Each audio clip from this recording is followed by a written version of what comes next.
Daily Broadside Day 524. A little life hack for you gentlemen out there today. Ladies, earmuffs. All right, give me about 3 minutes, probably 2. So here's the deal, right? You're with a girl for any length of time. Let's say 2+, 3+ years, and you get used to saying her name, right? And then you break up and then you go with some new chick. And inevitably at some point, you say something in a completely non-nefarious manner. You don't mean anything, malicious by it, but you accidentally blurt out the wrong name. Now, this could be, can you pass the corn, Marquita?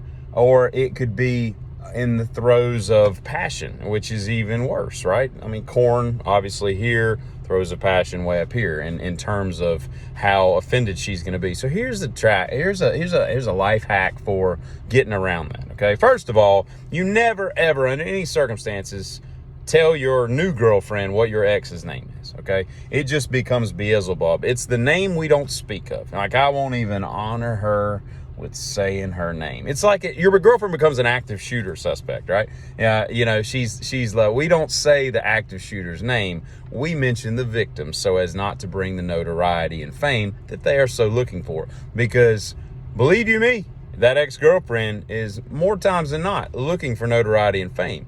So you just cut it off. Like, I don't even say her name. What was her name? I don't even want to talk about it. I don't even want to write it down. I don't even want to type it on my phone. It's not even important. She's a distant memory. We're not together. I'm moving forward. This boat moves forward. We ain't got a reverse gear. You know what I'm saying? I think you see my point. So that's number one. So she doesn't even know what the name is. The second thing is, you, at some point early in the relationship, you give your new girlfriend a pet name that is right along the lines of your ex-girlfriend. That way, even if you screw up, you're just saying the right name, So let's say you just broke up with a Suzanne after 3.5 years of mortal bliss, right? And then just ball of burst in flames. Everything goes up in a disaster, mushroom cloud, right?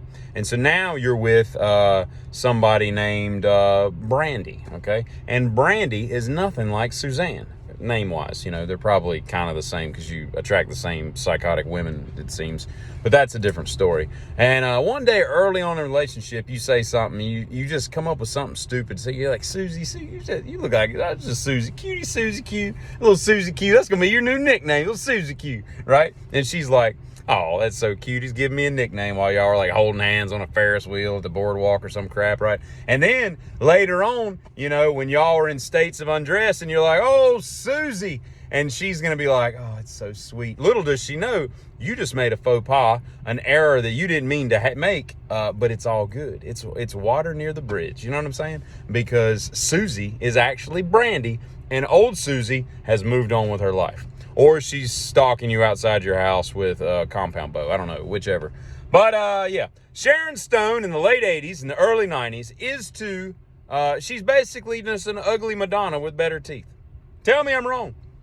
They could be sisters, but one of them has a diastema, the other one's really attractive. Because Sharon Stone, she just looks like somebody needs to give her a sandwich. Like, hey, bitch, eat this, because you're thin and you just look unhealthy. I don't like that crap, You see these people that, like, spend an inordinate amount of times, like, playing flip cup.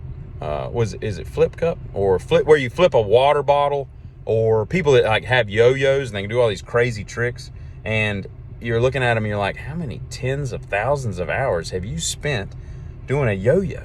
And that doesn't make any sense whatsoever. You could have been like a concert pianist. Like, you could have been Yo-Yo Ma instead of yo-yo player. You could have been a great cellist like Yo-Yo Ma instead of just some dork that, like, can do like a walking cradle, whatever, Leonardo's the Cradle, Da Vinci or whatever. I don't even know the names of those tricks because that's how dumb they are. I mean, I'm impressed. Like, that's impressive you can do that. If you can juggle. I learned how to juggle one summer a few years ago just because I wanted to mark it off my list. Can't do it now because I don't practice. But guess what? If you practice that stuff for tens of thousands of hours, you can juggle like a pallet of bricks, a small truck, and a hammer all at the same time. It's very impressive.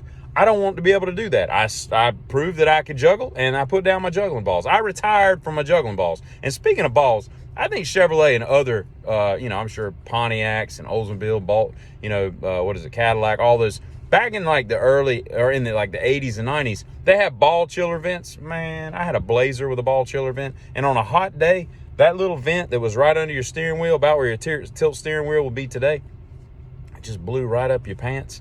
Man, that was, ball chiller vents were the exact opposite of the 2 times in my life I was riding my motorcycle with shorts.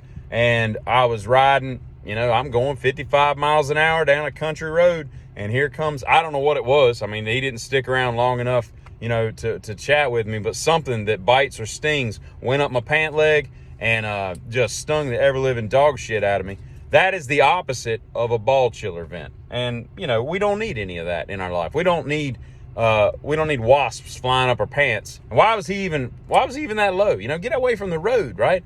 He's probably looking for a ball chiller vent on my Harley. But anyway, the best thing about being a woman, best I can tell, and Shania didn't sing about this, but this is the best I can tell, is all them damn free drinks. Because when you're pounding $11.50 painkillers, that adds up fast. And when you've got guys just pouring it on, man, you're going to be comatose after 4 or 5 of them, sure. And you got to keep your wits. You need a girl handler, or at least a dude handler, somebody's going to protect you. But man, drinking for free, that's got to be the best thing. Which, if you consider all the birth pangs and all the other craziness y'all have to put up with, I guess free drinks that's fair. That's fair. Have a great Saturday. Woo! Giddy.